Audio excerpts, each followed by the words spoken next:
Hello guys, আসসালামু আলাইকুম। আজ আমি দেখাতে যাচ্ছি আমার শিম্পের ট্যাঙ্কগুলো। এই যে একটি ট্যাঙ্ক, যেখানে দেখতে পাচ্ছেন হর্নেট দিয়ে ভরে রেখেছি, নিচে শিমগুলো আছে। এরপরে আমরা যাবো পরের ট্যাঙ্কে। এটিতেও মজ, হর্নেট সব কিছু দিয়ে ভরা, তাই দেখা যাচ্ছে না ঠিক মতোই।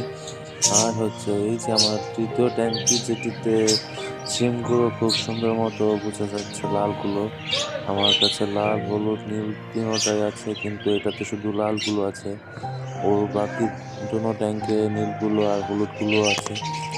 দেখতে পাচ্ছেন সিমগুলো দেখতে খুবই ভালো লাগে। আর আমার ট্যাঙ্কটি ছাদে হওয়ায় সেটি ঠিক মতো বাইরে থেকে ময়লা হয়ে গেছে, বাট ভিতরে দেখেন, ভিতরে অনেক সুন্দর করে বাসস্থান তৈরি করেছে ওরা। আর আজ আমি একটি ডেলিভারি করতে যাচ্ছি, আপনারা একটু পরেই দেখবেন। আমাদের সাথেই থাকুন, দেখতে পাবেন আমি একটু পরেই। এই সিমগুলো আজকে ডেলিভারি করতে যাচ্ছি আমি। আমার এক বড় ভাইয়ের দোকান আছে নারায়ণগঞ্জে, তাকে দিব ইনশাল্লাহ। আপনারা জানান সিমের কোয়ালিটি কেমন, কমেন্ট করুন এবং সাবস্ক্রাইব করে দিন, যাতে আমার পরের পথ চলাটা একটু সহজ হয়ে যায়।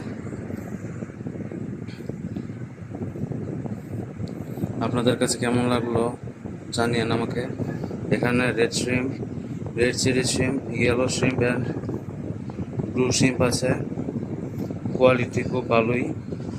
মাশাল্লাহ মাশাল্লাহ, সবাই মাশাল্লাহ বলবেন। আমি এটাকে এখন প্যাকেটে ভরতে যাচ্ছি।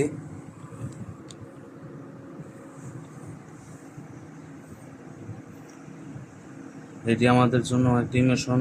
মাশাল্লাহ মাশাল্লাহ, এখানে সিমগুলো খুবই খুবই দুরন্ত। পাতার জন্য ঠিকমতো দেখা যাচ্ছে না, কিন্তু এভাবে যদি দেখাই, দেখুন খালি সিমগুলো। রেড সিমগুলো দেখতে বেশ সুন্দর, ব্লু সিমগুলো তো অথেন্টিক, আর ইয়েলো সিমগুলো কোয়ালিটিফুল। মাশাল্লাহ, আমরা যদি আলোর দিকে নেই তাহলে দেখতে পাবেন। এই দেখুন, আমরা সবগুলো প্যাকেটে ঢেলে নিলাম। এখন কিছু একটু মিথিলিন ব্লু ইউজ করব, যাতে মাছগুলো ঠিকমতো যেতে পারে তার গন্তব্যে। সো গাইজ, আজ এই পর্যন্তই। ইনশাল্লাহ সাথেই থাকুন, যাতে পরবর্তী পথগুলো সহজ হয় আমার জন্য। সাবস্ক্রাইব করে দিন এবং লাইক কমেন্ট করবেন ইনশাল্লাহ। আর বেশি বেশি মাশাল্লাহ বলবেন। সবাই খোদা হাফেজ।